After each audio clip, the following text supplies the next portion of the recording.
Entonces, hermanos, vamos a elevar una alabanza al Señor. Ciertamente volverán.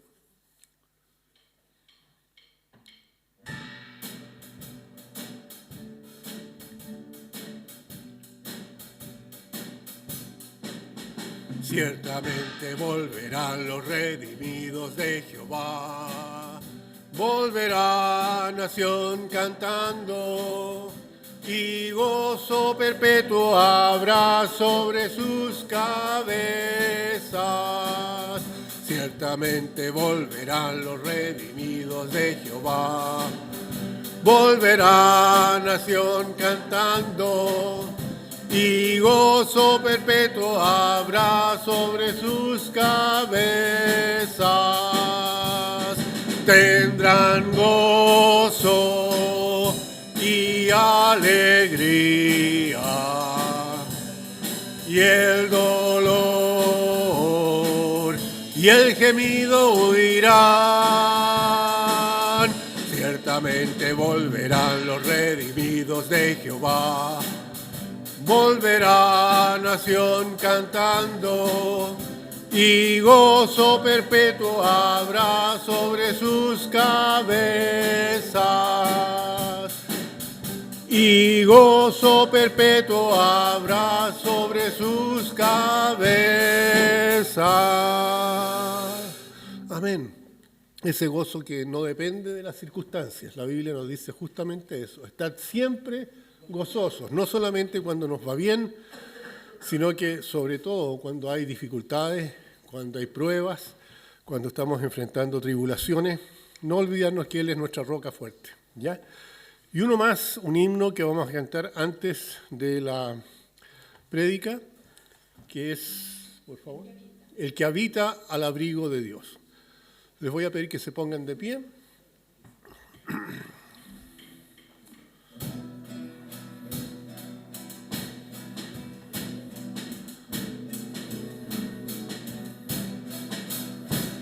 El que habita al abrigo de Dios morará bajo sombras de amor. Sobre él no vendrá ningún mal, y en sus alas feliz vivirá. Hoy yo quiero habitar al abrigo de Dios, solo allí encontraré paz y profundo amor. Mi delicia es con Él, comunión disfrutar, y por siempre su nombre alabar. El que habita al abrigo de Dios, ciertamente muy feliz será. Ángeles guardarán su salud, y sus pies nunca resbalarán. Hoy yo quiero habitar al abrigo de Dios, solo allí encontraré paz y profundo amor. Mi delicia es con Él, comunión disfrutar, y por siempre su nombre alabar. El que habita al abrigo de Dios, para siempre seguro estará. Caerán miles mil por doquier, mas a Él no vendrá mortandad. Hoy yo quiero habitar al abrigo de Dios, solo allí encontraré paz y profundo amor. Mi delicia es con Él, comunión disfrutar, y por siempre su nombre alabar. ¿Pueden tomar asiento?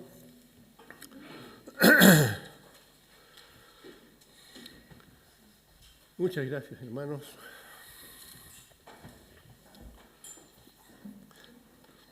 Tal como recién cantábamos, mi delicia tiene que ser con Él habitar. Es realmente bonito este himno, nos lo cantábamos hacía mucho tiempo.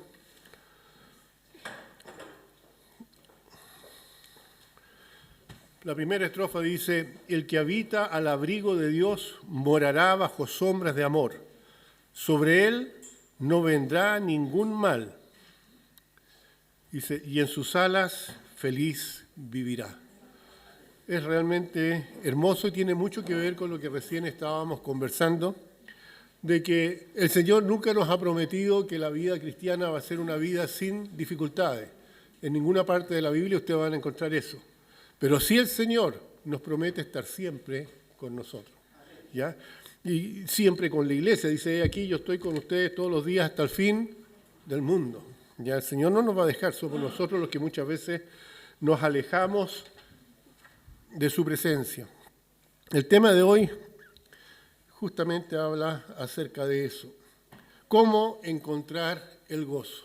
¿Cómo encontrar el gozo? ¿Estamos siempre contentos? Amén. Bien, ¿ya?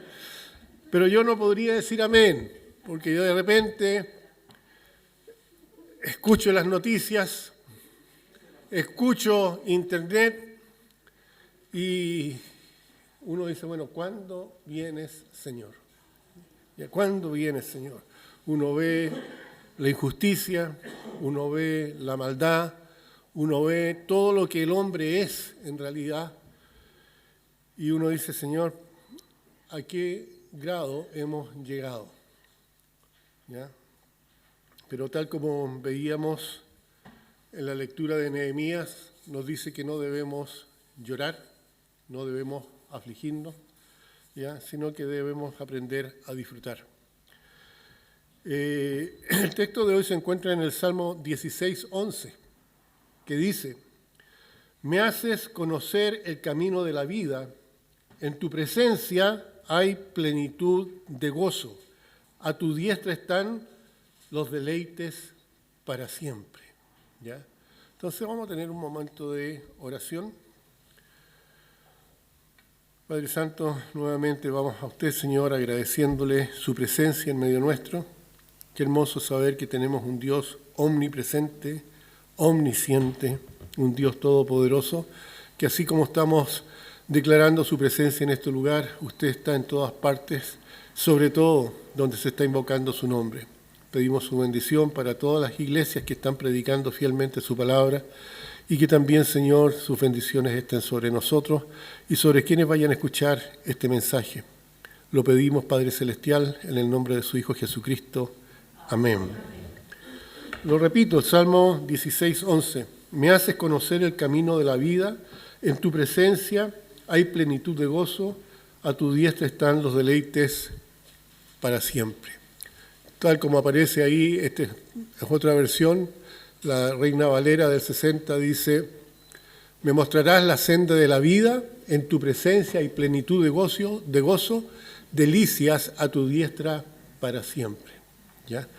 Ahora, ¿cómo luchar por el gozo? ¿Cómo luchar por el gozo? En Nehemías capítulo 8, versículo 10, dice, luego les dijo, id y comed grosuras, y bebed vino dulce, y enviad porciones a los que no tienen nada preparado, porque día santo es a nuestro Señor. No os entristezcáis, porque el gozo de Jehová es vuestra fuerza. Y quiero repetir esa parte y quedarnos con esa última parte, ¿ya? No os entristezcáis, porque el gozo de Jehová es vuestra fuerza. Nehemías estaba dando este mensaje para sus oyentes originales, ¿ya?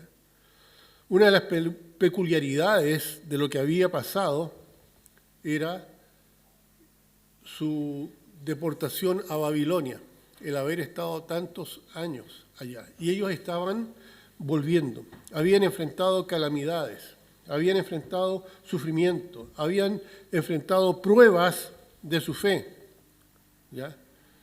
Y ellos eran el pueblo escogido, estaban enfrentando todo eso. Ahora, muchas veces, hermanos, las pruebas que vienen a nuestra vida, Dios las permite para acercarnos más a Él. Cuando estamos viviendo una vida sin ninguna dificultad, sin sobresalto, tendemos más a preocuparnos de nosotros, a disfrutar nosotros, y no nos preocupamos de lo que Dios quiere realmente. Pero cuando estamos angustiados, cuando estamos afligidos, muchas veces el Señor nos encuentra de rodillas, rogando, ¿ya? De rodillas rogando. Muchas ocasiones la gente que cae a la cama dice que fue la forma en que el Señor le permitió estar cerca de Él, ¿ya? Tendido en una cama, rogando por su situación. Así que muchas veces estos sufrimientos y calamidades son pruebas de fe, ¿ya? Muchas veces el Señor es la única manera que tiene para hacernos regresar a sus caminos. Así que hablemos un poco acerca del contexto de este pasaje.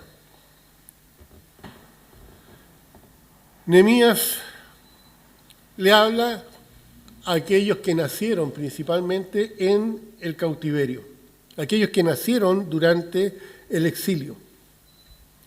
Ellos no habían sufrido la conquista de manera directa, sino que la habían sufrido sus abuelos y sus padres.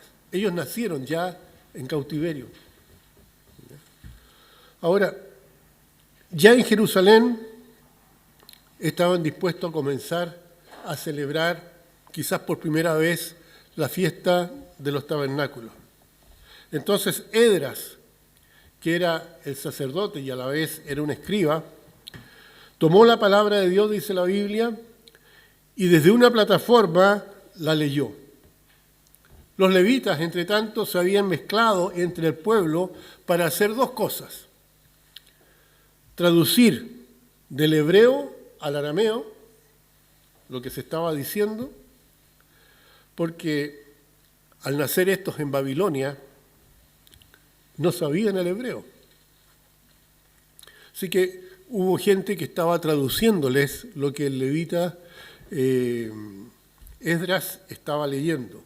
Y además explicarles el sentido del texto. ¿Se acuerdan ustedes cuando estaba Felipe y el etíope le dice, bueno, ¿y cómo voy a entender esto si no hay alguien que me explique? Había gente que Dios había puesto entre medio del pueblo para que les explicara lo que el escriba, lo que este sacerdote Esdras estaba leyendo en el libro de la ley. Y es importante también tomar eso. ¿Cómo va a saber la gente que Dios los ama si no hay quien se los diga? ¿Ya? Y ahí entramos nosotros. Nosotros tenemos, gracias al Evangelio, esa misión de dar a conocer las buenas nuevas de salvación a los que no entienden todavía. Así que se leyeron los primeros 5 libros de la Biblia, el Pentateuco. Y dice la lectura que cuando el pueblo escuchó la ley, sucedió algo sorprendente. La palabra de Dios tocó el corazón del pueblo. Y el pueblo quedó bajo convicción al conocer lo que eran sus pecados. No nos olvidemos que la Biblia es un espejo. Nosotros nos vemos tal como somos vistos por Dios. Y eso debe producir convicción en quien lee la palabra. Así que al conocer los pecados propios y los de sus padres, ya el resultado fue abrumador. La Biblia dice en Nehemías 8, versículo 9, la última parte de ese versículo, dice, todo el pueblo lloraba al oír las palabras de la ley. Leámoslo, dice, Nehemías, el gobernador, y el sacerdote Esdras, escriba, y los levitas que hacían entender al pueblo, dijeron a todo el pueblo, día santo es a Jehová nuestro Dios. No os entristezcáis, dice, ni lloréis. ¿Por qué? Esta explicación. Porque todo el pueblo lloraba, que dice, oyendo las palabras de la ley. Hermanos, la Biblia no es un libro común y corriente. La Biblia es la palabra de Dios. Y cuando la Biblia se predica, cuando la Biblia se enseña, cuando la Biblia se da a conocer, el Espíritu Santo realiza su labor de convencer a quien escucha de juicio y de pecado. ¿Ya? Y eso fue lo que produjo la lectura de la palabra de Dios en el pueblo. La gente quedó bajo convicción y lloraban al oír la palabra de Dios, porque se veían reflejados. El otro día mi nieto, me contaba hermana Margarita, cuando ella le estaba enseñando acerca de la crucifixión del Señor, de todo lo que le hicieron a él, él levantó la mano y le dijo que quería decir algo. ¿Ya? Y lo que le dijo es, porque si yo estuviera ahí yo le habría dicho, mátenme a mí, porque él no ha hecho nada. ¿Ya? Y eso lo hizo un niño inocente. Conociendo a mi nieto, yo habría pensado que él iba a sacar una espada y iba a matarlos a todos, pero no. Dijo, mátenme a mí, porque él es inocente. Ese tipo de convicción, aún en los niñitos, produce la palabra de Dios. Cuanto más al adulto que se da cuenta de lo que es su vida en realidad y cómo Dios quiere que viva su vida. La Biblia dice en Nehemías 8:10, repitieron los levitas, ¿no es cierto? Lo tenemos ahí. Y luego le dijo, id, comed grosuras, bebed vino dulce y enviad porciones a los que no tienen nada preparado, porque día santo es a nuestro Señor. No os entristezcáis, y agrega, porque el gozo de Jehová es vuestra fuerza. ¿De dónde viene nuestra fuerza? Nos está diciendo la palabra del Señor, del Señor. Y del gozo que nosotros podemos experimentar en el Señor. Así que después del exilio, después del juicio, ahora tenían a un pueblo arrepentido de sus pecados. Y el mandato es, cuando estamos arrepentidos, a no estar tristes, sino a estar gozosos. ¿Ya?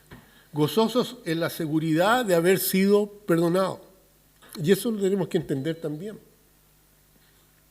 El Señor vino a este mundo a buscar y a salvar a los que estaban perdidos. ¿Ya? Él no vino a este mundo a juzgar ahora, sino que vino y dio su vida para salvar a este mundo. Salvar a todos los que quieran ser salvados. Salvar a los que quieran creer en Él, porque la salvación está en Él. Fuera de Cristo no hay salvación.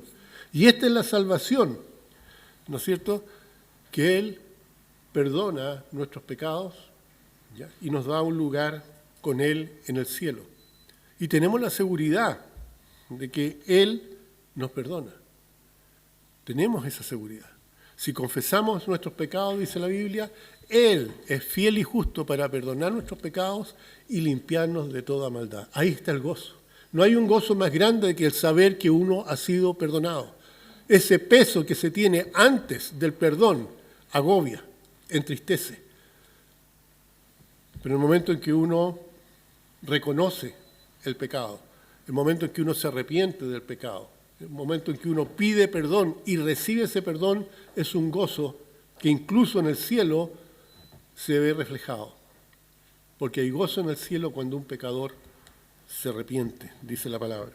Así que ese mismo mandato que Dios a través de Esdras le entrega al pueblo judío, Dios lo da a los creyentes. A cada uno de nosotros que nos hemos arrepentido de nuestros pecados, no tenemos que estar tristes. Y esto no tiene nada que ver con las circunstancias que nos puedan rodear. Uno se da cuenta de esto cuando a un cristiano se le muere un ser querido.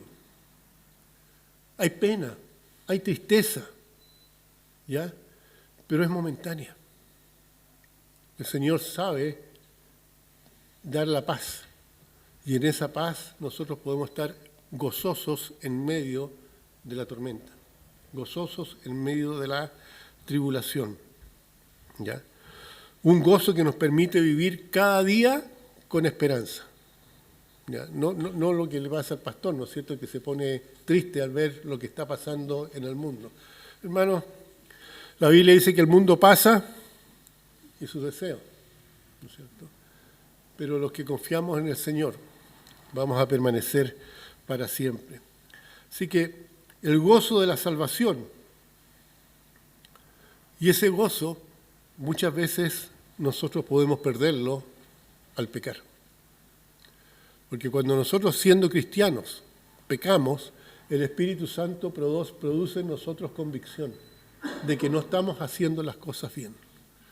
El Señor no se ha ido de nuestro lado, ¿ya? Pero se pierde la comunión, ¿ya? Y esa comunión perdida angustia al cristiano, ¿ya? y se restituye cuando genuinamente nos arrepentimos. Es lo mismo que uno ve con sus padres aquí en la tierra. Cuando uno como hijo se porta mal, hay un quiebre, el papá se enoja, pero no deja de ser papá. Ya quizás a uno lo manda a una pieza, castigado, o lo disciplina con la vara, porque al disciplinarnos con la vara, dice la Biblia, evita que nosotros vayamos al infierno. ¿Ya? Dice que el padre que ama a su hijo lo disciplina. Cuando es chico, se aplica la vara. Cuando ya es más grande, no va a agarrarse a combos con el hijo, ¿no es cierto? Sino que hay otras formas de disciplinarlo. Pero se tiene que ejercer la disciplina. Entonces, cuando ese hijo, después de que se ha portado mal o ha pecado contra su padre, se arrepiente, se restaura la comunión. No pierde la calidad de hijo, ¿no es cierto? Cuando está mal, cuando se ha portado mal, pero sí pierde la comunión.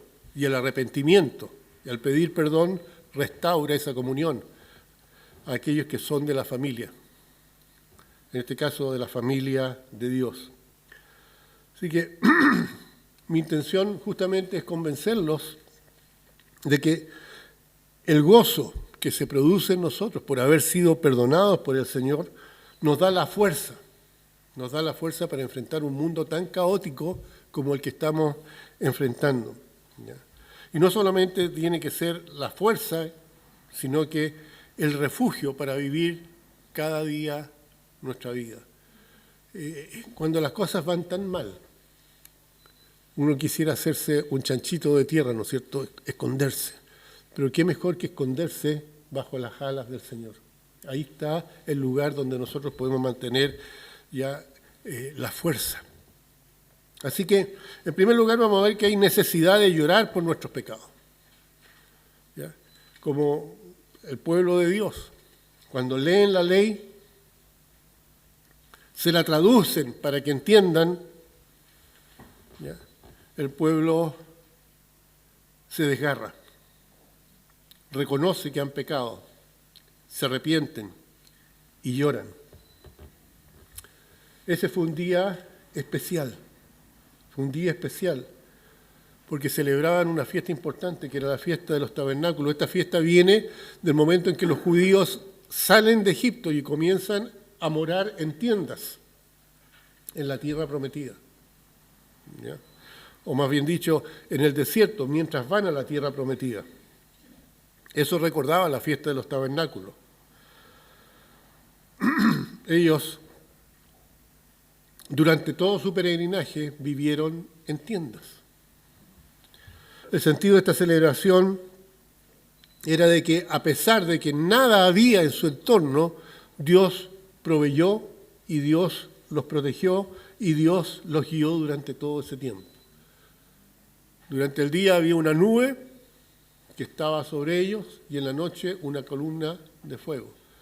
Y cuando se movía la nube, el pueblo se movía. Era la presencia de Dios. Y durante todo ese tiempo no se le echaron a perder sus calzados y la ropa tampoco se les echó a perder.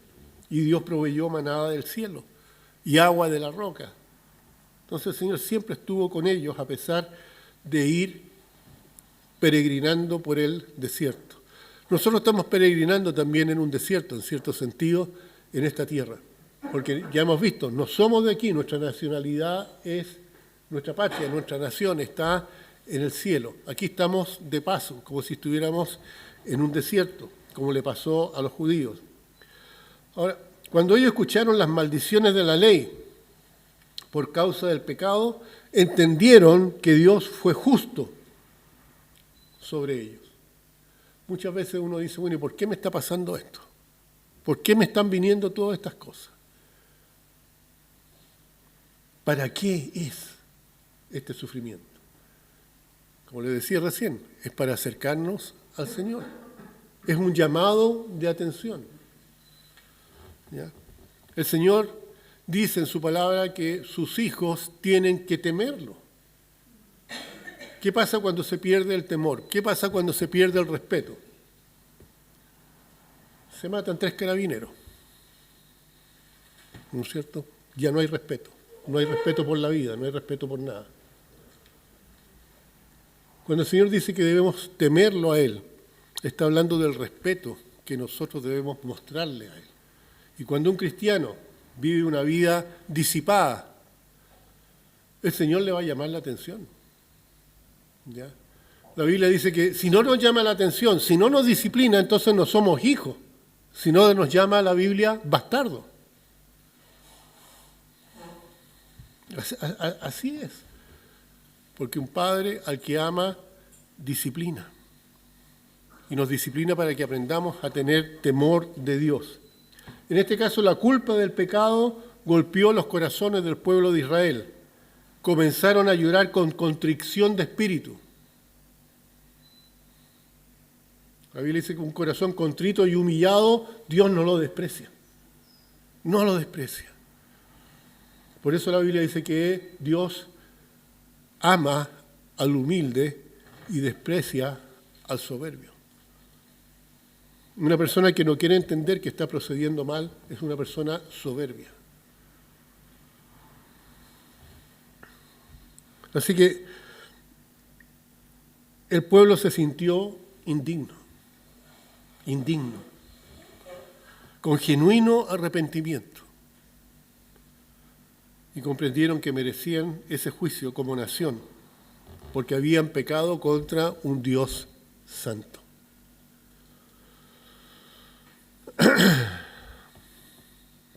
El Señor Jesucristo dijo, si no os arrepentís, todos pereceréis igualmente. Uno no saca nada con pedir perdón si no hay arrepentimiento. Eso es importante.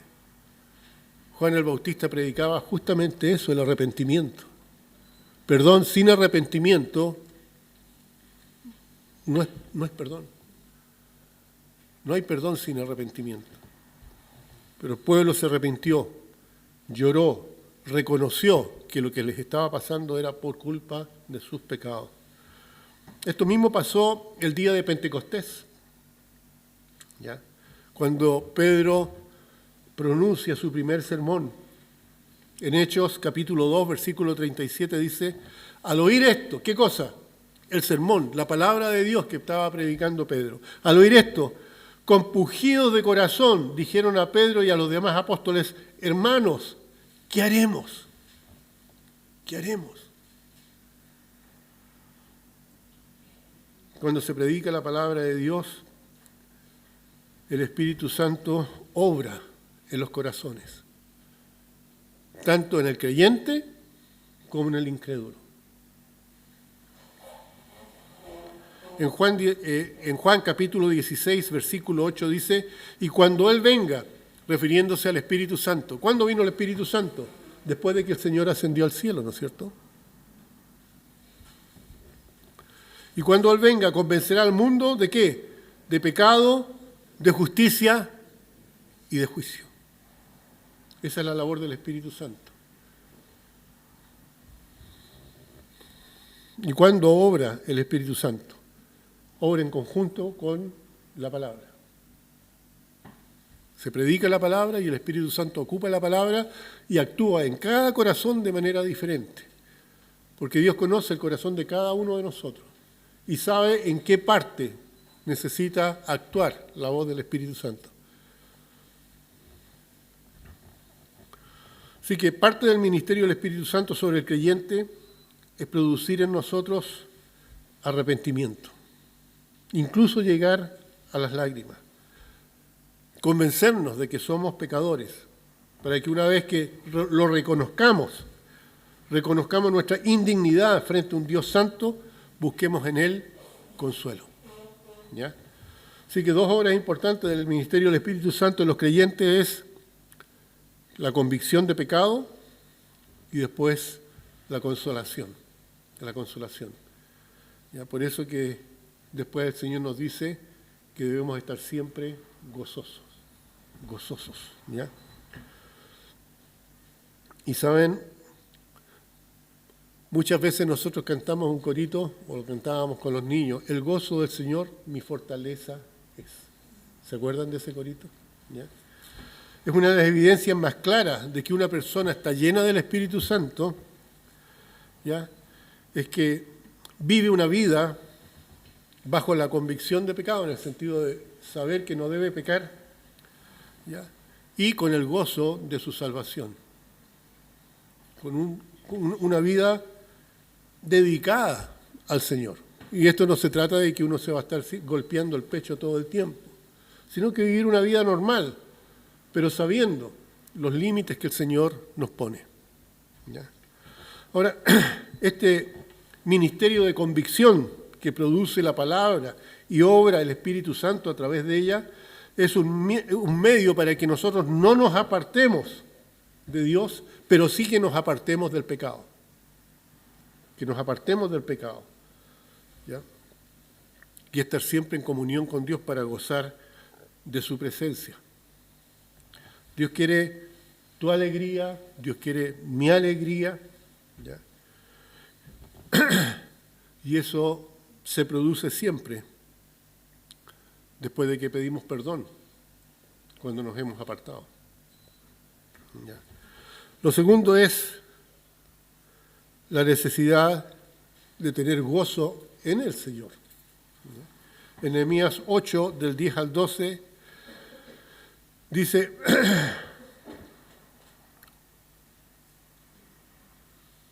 también les dijo, y luego les dijo, id y comed grosuras y bebed vino dulce y enviad porciones a los que no tienen nada preparado, porque día santo es a nuestro Señor. No os entristezcáis, porque el gozo de Jehová es vuestra fuerza. Los levitas pues hacían callar a todo el pueblo diciendo: callad, porque es día santo. Y no os entristezcáis. Y todo el pueblo se fue a comer y a beber y a obsequiar porciones y a gozar de grande alegría, porque habían entendido las palabras que le habían sido o que le habían enseñado, ¿ya? Que le habían enseñado.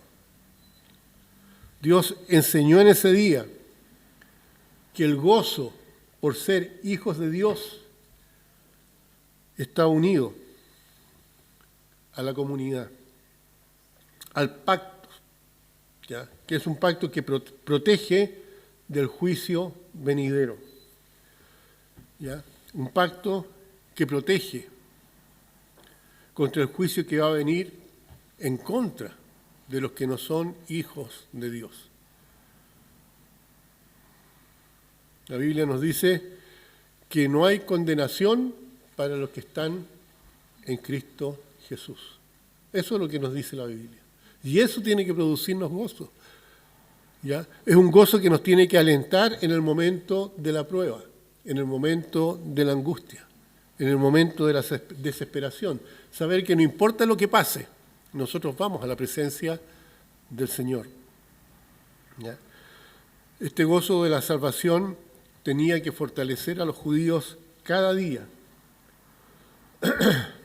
En la Biblia nosotros tenemos diferentes tipos de esto en el ministerio del Señor, ¿ya? Cómo el Señor buscaba el gozo para los suyos. Por ejemplo, Él llamó a sus discípulos para fortalecerlos y animarlos, ¿ya? Siempre fue el propósito del Señor, fortalecerlos y animarlos. Cuando Pedro lo negó 3 veces, ¿qué hizo el Señor? El Señor lo fortaleció mostrando su perdón, ¿ya? Y lo consoló cuando le mostró cuánto le amaba. Cuando María Magdalena lloraba, el Señor Jesucristo también la consoló con la gracia de la adopción, ¿ya? La Biblia nos dice que nosotros fuimos adoptados por el Señor, ¿ya? A los que iban tristes camino de Emaús, Él también los fortaleció cuando les mostró que Él había resucitado. Siempre el Señor está buscando fortalecernos y darnos ese gozo a pesar de las circunstancias. Recuerden a Tomás, cuando tenía tantas dudas. Todas esas dudas se despejaron cuando vio al Salvador, vivo, resucitado. Fue fortalecido Tomás. Así que En resumen, cuando la Biblia dice que el gozo del Señor es nuestra fortaleza, se refiere a que nuestro gozo tiene que estar basado en la seguridad de que nosotros ya fuimos perdonados, ¿no? Que somos hijos de Dios. Ese tiene que ser el mayor ánimo en nuestras vidas. No se olviden de eso. Somos hijos de Dios. Eso tiene que darnos ánimo, nos tiene que dar fortaleza para vivir en las pruebas de este mundo. Nuestro refugio, cuando seamos tentados, ¿tentados a qué?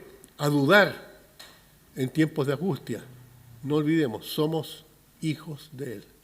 Y si hijos, dice, herederos, coherederos con Cristo mismo. ¿Ya? Así que el llamado para nosotros como cristianos es que el gozo del Señor sea nuestra fortaleza.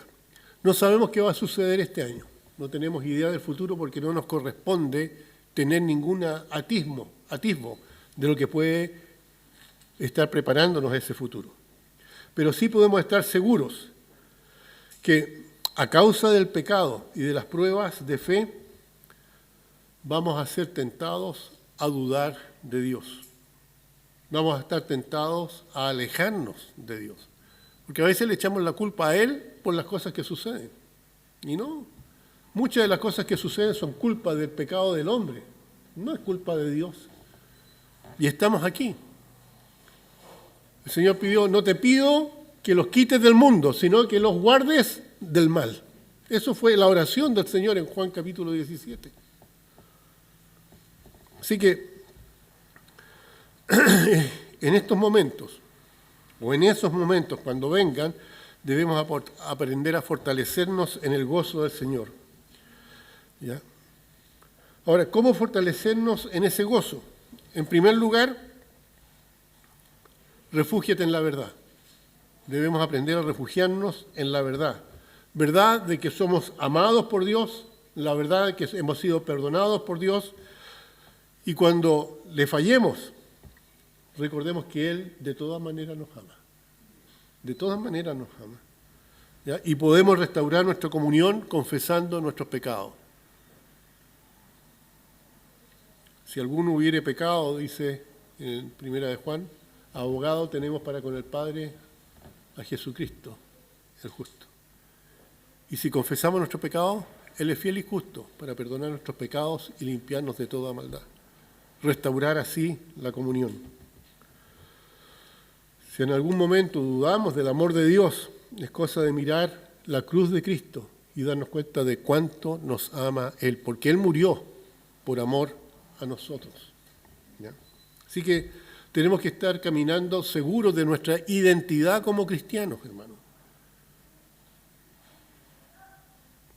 Estaba leyendo que en China, creo que era en China, que están persiguiendo a los cristianos nuevamente. Y hay muchos cristianos que están muriendo por su fe. Pero a pesar de eso debemos caminar nosotros seguros de nuestra identidad como hijos de Dios. ¿Ya?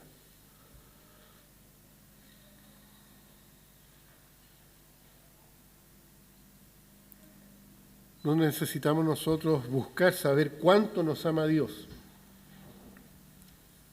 porque eso ya lo dijo y lo demostró en la cruz del Calvario. Hayan o no hayan problemas, Dios te ama. En segundo lugar, refugiarnos en la verdad. ¿Ya? ¿Qué verdad? De que viene un futuro mejor. Viene un futuro mejor. ¿Ya? El Señor dijo, en la casa de mi Padre muchas moradas hay. Voy pues a buscar lugar para vosotros. Y si me fuere, significa que volveré y os tomaré a mí mismo para que donde yo estoy, vosotros también estéis. Un lugar mucho mejor. ¿Ya? La Biblia dice en Apocalipsis 21:4, Él enjugará toda lágrima de sus ojos, y ya no habrá muerte, ni habrá más duelo, ni clamor, ni dolor, porque las primeras cosas han pasado. Bienaventurados los que lloran, porque en los cielos nuevos y la tierra nueva serán consolados para siempre. Cosas mejores. Ahora, ¿cómo lo aplicamos esto? Primero, ¿cómo lo hacemos esto que les acabo de decir? ¿Cómo lo aplicamos a nuestra vida? En primer lugar, ¿por cuáles pecados has llorado en las últimas semanas? Es decir, no voy a decir que nunca no han cometido pecados esta semana, ¿ya? Pero piensen un poco, ¿por cuál de esos pecados han tenido tal contrición, tal conciencia de haber hecho doler el corazón del Señor que los ha llevado a las lágrimas en arrepentimiento? Otra pregunta, ¿de qué pecados tienes que arrepentirte y confesarlos delante del Señor? Segundo lugar, ¿tienes la seguridad de que has sido perdonado? ¿De que eres un hijo de Dios? ¿Te estás fortaleciendo y gozando en el perdón de Dios? ¿Cómo estás luchando para cuidar tu comunión con Dios? Son maneras que podemos aplicar esto. La Biblia dice en Filipenses 4:8, y estamos terminando ya, es el último versículo. Dice, por lo demás, hermanos, todo lo que es verdadero, todo lo honesto, todo lo justo, todo lo puro, todo lo amable, todo lo que es de buen nombre, si hay virtud alguna, si algo digno de alabanza, en esto pensad. ¿Ya? ¿Qué significa esto? En primer lugar, darse cuenta de que el auténtico gozo en Dios es un regalo de Dios para cada uno de nosotros. ¿Ya? Date cuenta que hay que luchar sin descanso por mantener este gozo.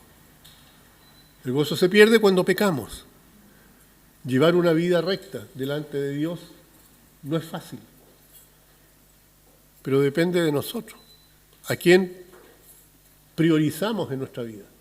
¿Estamos priorizando a Dios o nos estamos priorizando nosotros mismos? Decídete a atacar todo pecado conocido en tu vida. Todos nosotros tenemos pecados que los conocemos de sobra, porque caemos siempre en los mismos. Atácalo. Ataca ese pecado. El Señor te da fuerzas para atacar ese pecado. Aprende en secreto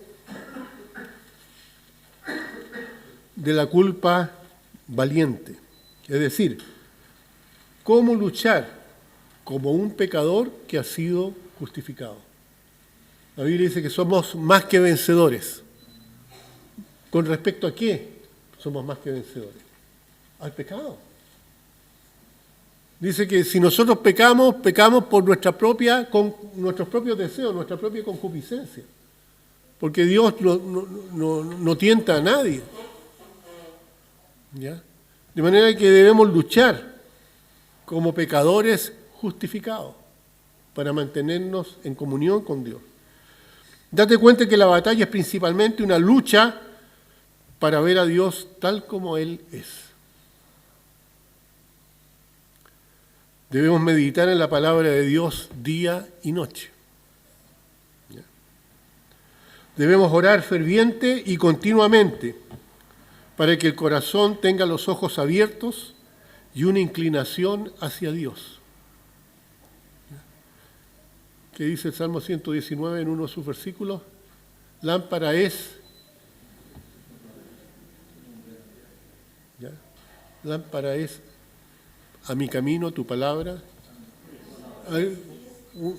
Lámpara es a mis pies tu palabra y lumbrera a mi camino. ¿Ya? Debemos meditar en la palabra de Dios día y noche. No solamente leerla, sino que meditar de día y noche. Aprender a predicarnos a nosotros mismos.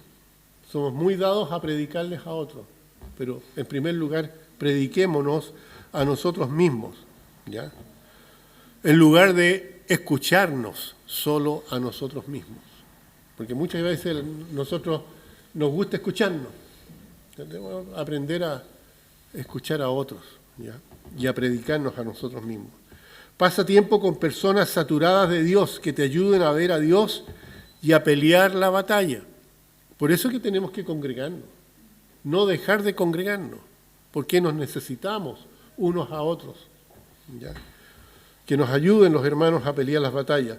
Sea paciente en la noche de la aparente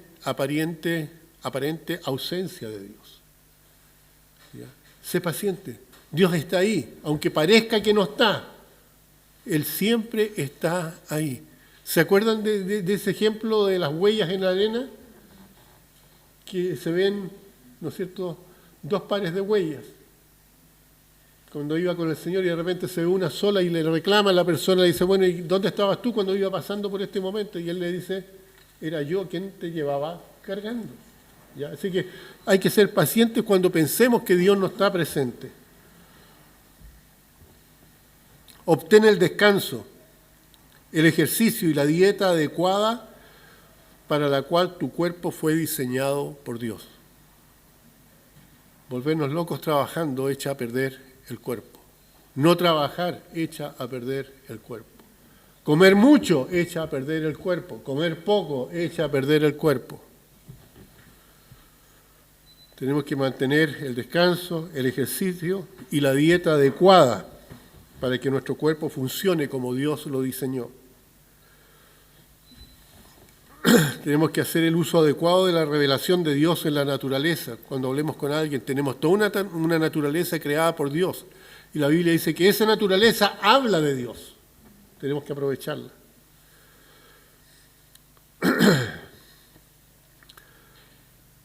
Hacerlo difícil y amoroso por el bien de los demás. Eso va a elevar tu testimonio y va a mostrar la misericordia de Dios. Obtén una visión global de la causa de Cristo y trabaja por los no alcanzados. ¿Se acuerdan lo que decía ahí en Nehemías? Que le dieran porciones a los que no tenían nada preparado. Bueno, nosotros tenemos la mejor vianda, que es la palabra de Dios, y tenemos que compartirla con los que no la tienen. Hermanos, el gozo de Dios es nuestra fortaleza, nuestro pronto auxilio, también en las tribulaciones. Inclinemos los rostros, vamos a orar. Les pido que ojalá meditemos en lo que hemos escuchado. Está sacado del libro de Nehemías, capítulo 9, del 9 al 12. Oremos. Padre Santo, damos gracias, Señor, por su presencia. Damos gracias porque su Espíritu Santo es el que usa la palabra para obrar en nuestras vidas, para mostrarnos si vamos bien, si vamos mal. Y para aquellos que aún no son hijos de Dios, es el Espíritu Santo que los va a convencer de pecado, justicia y juicio. Pedimos, Señor, que si hay alguien sin Cristo, sea el día de hoy, cuando ellos se vean en la necesidad de reconocer a Jesucristo como Señor y Salvador, y que lo hagan primero arrepintiéndose de sus pecados, pidiendo perdón y aceptando el señorío de Cristo en su vida. Porque en nombre de Cristo lo pedimos. Amén. Que el Señor les bendiga, hermanos, y ojalá que podamos hacer vida en nosotros la palabra escuchada.